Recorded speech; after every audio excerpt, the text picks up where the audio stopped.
इस वक्त लोकसभा में परिसीमन बिल यानी कि डीलिमिटेशन बिल पर चर्चा हो रही है। सरल शब्दों में कहा जाए, इस वक्त लोकसभा में 543 सीटें हैं, इसे 850 तक बढ़ाना है और साथ में जोड़ दिया गया है महिला आरक्षण बिल। आज कुछ सवाल पैदा होते हैं दोस्तों। इस बिल के जरिए बेशक सीटें बढ़ाई जा रही हैं, मगर अगर आप इसमें गंभीरता से जाते हैं तो आपको पता चलता है कि दक्षिण का दबदबा खत्म हो रहा है। जी हां, यह सीटें बढ़ाई जा रही हैं आबादी के आधार पर, यानी कि अगर दक्षिण राज्यों ने तमिलनाडु, केरल, आंध्र प्रदेश, तेलंगाना, कर्नाटक, अगर इन्होंने अपनी जनसंख्या पर कंट्रोल रखा तो क्या इनका दोष है? इनकी सीटें बढ़ रही हैं मगर उतनी नहीं जितनी उत्तर प्रदेश, मध्य प्रदेश, बिहार, जहां के राज्य एक जमाने में बीमारू राज्य कहे जाते थे, जहां लॉ एंड ऑर्डर को लेकर इश्यूज हैं, जहां के लोग दक्षिण में जाकर नौकरी करते हैं। मगर मुद्दा वो नहीं है। हर बार की तरह इस सरकार का अहंकार एक बार फिर सामने आ रहा है और मैं आपको बताता हूं कैसे। आप इतनी बड़ी चर्चा कर रहे हैं मगर आपने अभी तक स्टेक होल्डर्स से चर्चा तक नहीं की। यही काम याद कीजिएगा किसान बिल को लेकर इन्होंने किया था, 3 काले कृषि कानून को लेकर इन्होंने किया था, बाद में इन्हें यू टर्न लेना पड़ा था। अब यह जो परिसीमन बिल आ रहा है, इस सरकार ने बहुत चालाकी से महिला आरक्षण बिल के साथ जोड़ दिया। गोदी मीडिया चिल्ला रहा है महिला आरक्षण बिल, महिला आरक्षण बिल। अरे भाई, वो तो 2023 में पारित हो गया था। इस सरकार की चालाकी है कि यह कहीं ना कहीं विपक्ष पर महिला विरोधी होने का आरोप लगाना चाहता है, तभी इन दोनों बिल्स को आपस में जोड़ दिया गया है। मगर सबसे बड़ी बात, क्या आपको मंत्रणाएं नहीं करनी चाहिए थी? और उससे भी बड़ी बात, क्या आपको 10 दिन पहले, आज जब आपने इसे संसद में इंट्रोड्यूस कराया, तो क्या 10-12 दिन पहले देश की जनता के सामने इसे नहीं रखना चाहिए था? देश की जनता से उनकी राय नहीं मांगनी चाहिए थी? इस सरकार को इतनी दिक्कत क्या है लोकतांत्रिक मूल्यों से? यहां पर बेशक मध्य प्रदेश, बिहार, उत्तर प्रदेश यानी कि और राजस्थान, इन तमाम राज्यों में सीटें बढ़ेंगी और दक्षिण की भी बढ़ेंगी, मगर वैसी नहीं जितना इन उत्तरी भारत के राज्यों में। सबसे बड़ी बात, ऐसा इसलिए किया जा रहा है क्योंकि आप जानते हैं दोस्तों, दक्षिण भारत में भारतीय जनता पार्टी को नो एंट्री है। लिहाजा विपक्ष यह आरोप लगा रहा है कि वो दक्षिण भारत की राष्ट्रीय राजनीति में जो मौजूदगी है, उसका जो महत्व है, उसका जो वजूद है, वो खत्म करना चाहती है। विपक्ष हमलावर है। देश के गृह मंत्री अमित शाह खड़े होते हैं, उनसे सवाल पूछा जाता है कि आप इन तीनों बिलों पर एक साथ क्यों चर्चा कर रहे हैं, अलग अलग कीजिए ना। तर्क बहुत अजीबो गरीब देते हैं अमित शाह। वो कहते हैं क्योंकि महिला आरक्षण बिल परिसीमन बिल से निकला है। कैसे निकला है, इसका कोई तर्क नहीं। इससे पहले कि मैं आपको बताऊं आज संसद में क्या हुआ, किस तरह से अखिलेश यादव हमलावर हुए, किस तरह से कांग्रेस ने कटघरे में रखा, सबसे पहले मैं आपको बताना चाहता हूं कि राहुल गांधी ने किस तरह से इस मुद्दे पर प्रहार किया था। वो ये कह रहे हैं कि आप लाइए महिला आरक्षण बिल, मगर अच्छा होता अगर आप जातीय जनगणना के बाद लाते, क्योंकि उसके बाद पता चलता कि किसकी कितनी जाति, उसके बाद आप ये सब करते, मगर आप पहले ही ले आए। सुनिए राहुल गांधी ने महिला आरक्षण बिल के बारे में क्या कहा। भाई और बहनों, अब बहुत बड़ी बेईमानी की जा रही है। प्रधानमंत्री नहीं चाहते कि कास्ट सेंसस, नए सेंसस, ओबीसी सेंसस के बेसिस पे यह निर्णय लिया जाए।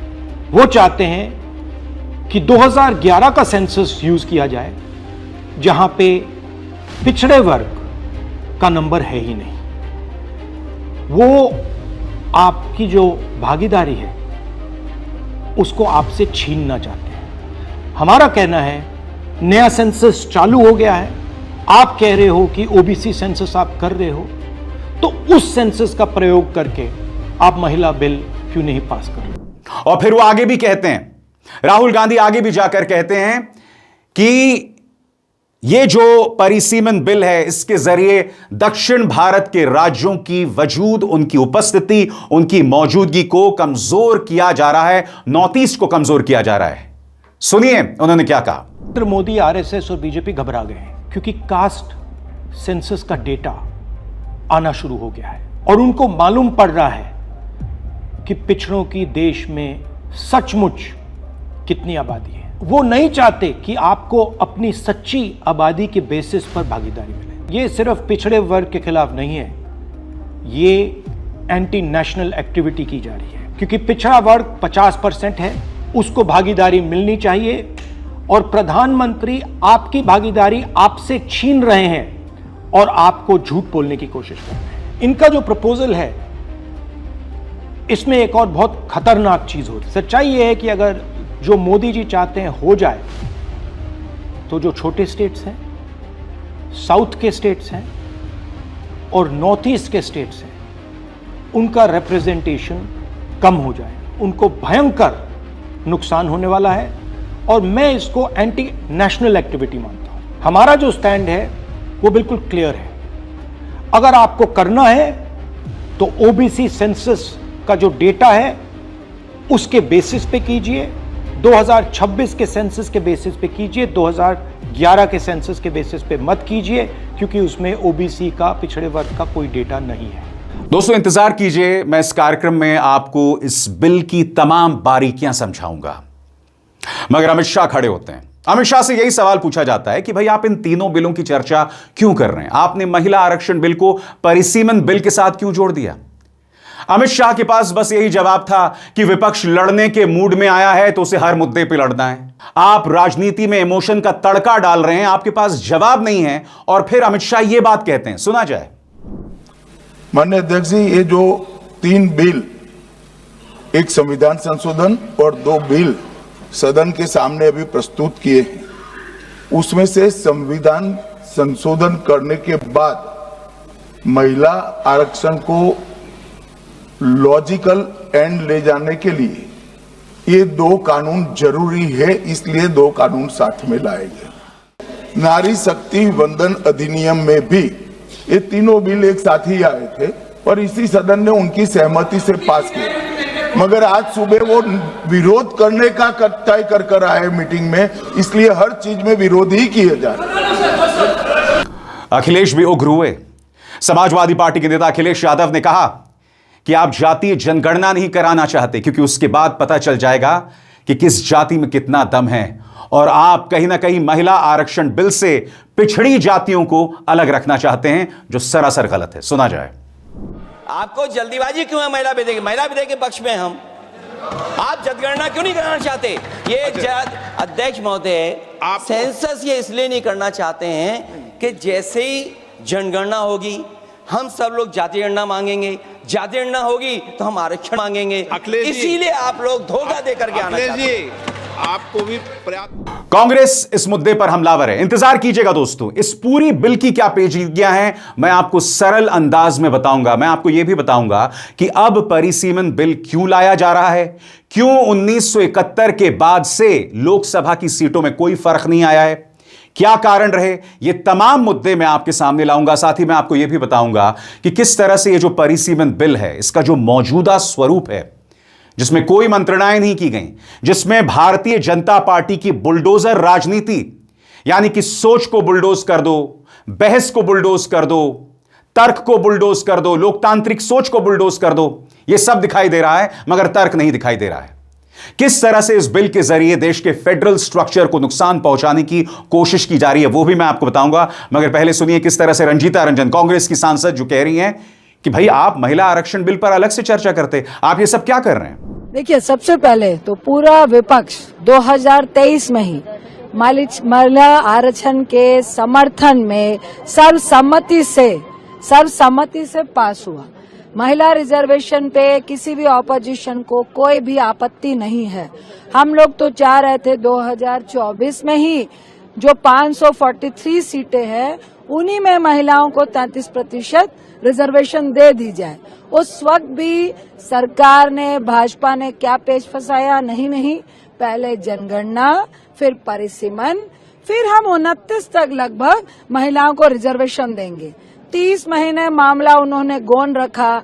अचानक से उनको याद आया और 30 महीने के बाद सदन चल रहा है, स्पेशल सत्र बुला के अब कह रहे हैं कि हम महिला रिजर्वेशन कर रहे हैं।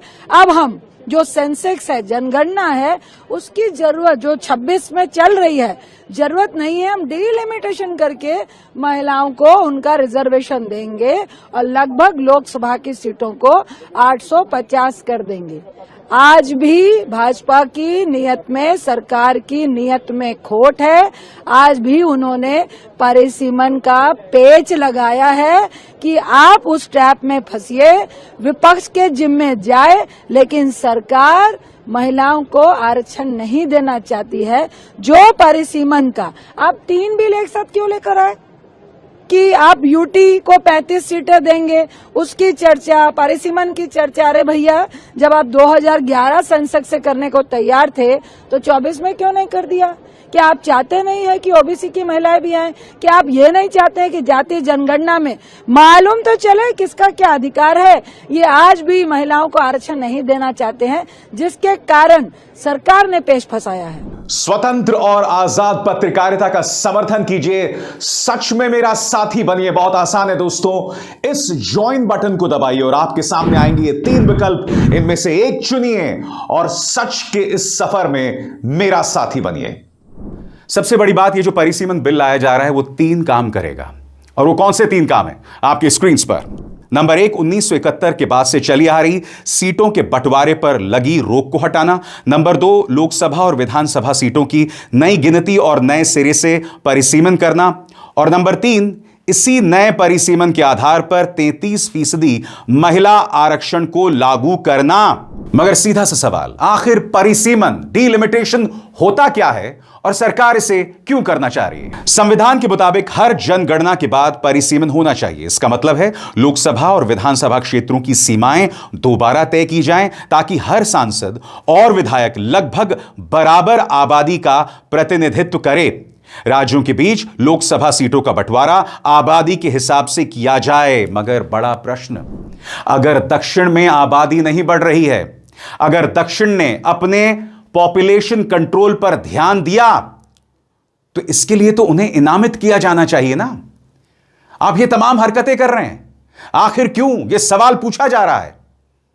सुनिए इस बारे में कपिल सिब्बल क्या कहते हैं। इसका मकसद एक ही है कि किसी तरीके से 2029 के जो लोकसभा इलेक्शन है उसमें वो ज्यादा संख्या से इनको सीटें आए, यही इनका लक्ष्य है। This is their political objective, ठीक है। और दूसरी बात, the other thing that's very a matter of great concern and this is also political, is that the West Bengal elections in the assembly are taking place, or the assembly are taking place now. The first phase is on the 28th of April. The second phase is on the 29th of April. And they have called this special session of parliament for 16th, 16th, 17th and 18th April, knowing full well that everybody in the TMC will be busy in the election.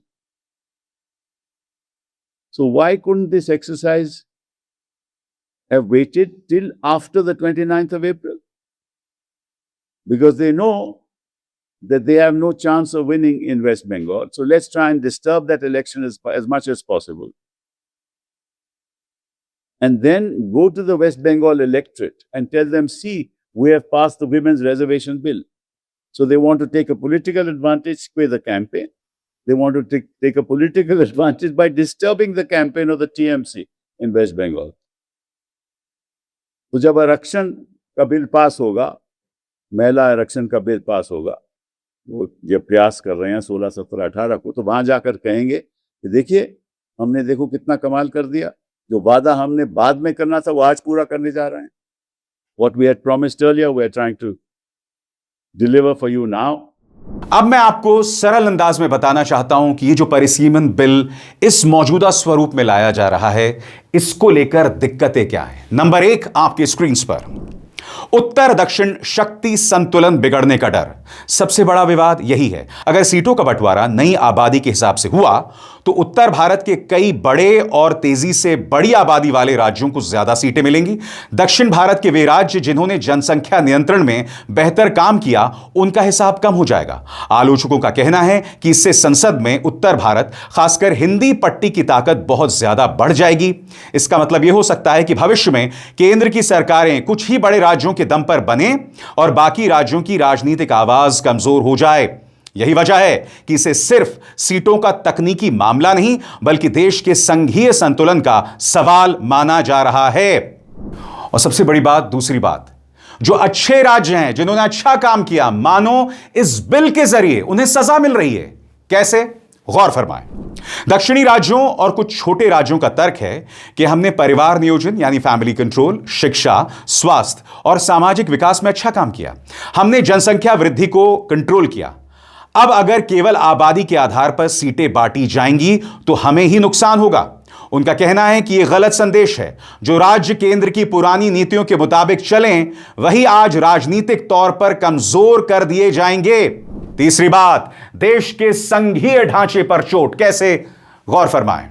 Bharat सिर्फ एक साधारण एकात्मक देश नहीं बल्कि राज्यों का संघ है, यानी केंद्र और राज्यों के बीच संतुलन बहुत अहम है। क्रिटिक्स का कहना है कि यह प्रस्ताव संघीय ढांचे की भावना के खिलाफ जा सकता है, क्योंकि कुछ बड़े राज्य बहुत ज्यादा प्रभावशाली हो जाएंगे, छोटे और दक्षिणी राज्यों की राष्ट्रीय फैसलों में आवाज घट जाएगी, संसद का स्वरूप ज्यादा असंतुलित हो जाएगा। और मैं आपको बतलाना चाहता हूं दोस्तों, दक्षिणी राज्यों की प्रतिक्रिया आनी शुरू हो गई है।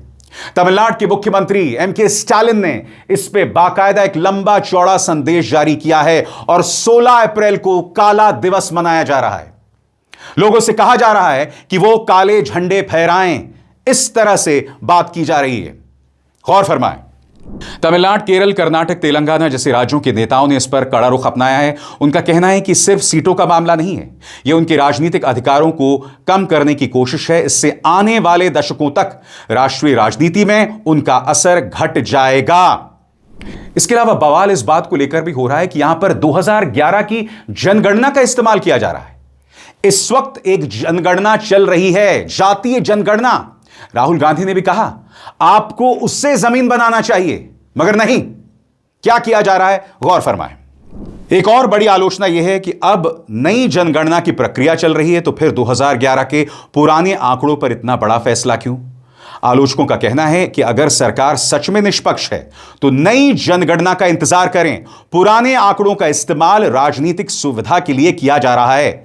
समय इस तरह से चुना जा रहा है कि 2029 से पहले नया राजनीतिक नक्शा तैयार हो जाए। यानी आरोप यह है कि सरकार पूरे समय और प्रक्रिया को अपने हिसाब से नियंत्रित करना चाहती है। सबसे बड़ी बात दोस्तों, आप सब जानते हैं कि मुख्य चुनाव आयोग ज्ञानेश गुप्ता पर विपक्ष लगातार यह आरोप लगाता रहा है कि वो विपक्ष के खिलाफ हैं। आपने देखा उन्होंने टीएमसी को कैसे ताना मारा था हाल ही में, आपने देखा उन्होंने राहुल गांधी को कैसे ताना मारा था, तो उन पर तो आरोप लग रहे हैं। अब विपक्ष यह कह रहा है कि जो नया डीलिमिटेशन प्रमुख आएगा, एक डीलिमिटेशन कमीशन बनेगा, वो व्यक्ति भी पूरी तरह से भाजपा की तरफ झुका होगा। और आज भी हमने लोकसभा में देखा कि लोकसभा अध्यक्ष ओम बिरला इस पूरे मामले में मानो विपक्ष को सुनने को सही तरीके से तैयार ही नहीं थे। उन्हें ताने दे रहे थे, लगातार ताने दे रहे थे। और उससे भी बड़ी बात, क्या भारतीय जनता पार्टी उत्तर बनाम दक्षिण करना चाहती है? आपको क्या लगता है, अगर दक्षिण में यह बड़ा मुद्दा बन गया तो उत्तर भारतीयों के खिलाफ एक नफरत की भावना पैदा होगी? क्या भाजपा अपनी राजनीति सिर्फ नफरत से कर सकती है? और जो दक्षिण भारतीय राज्य देश के जीडीपी में सकारात्मक योगदान कर रहे हैं, आप उनको सजा देंगे? ऐसा कैसे हो रहा है?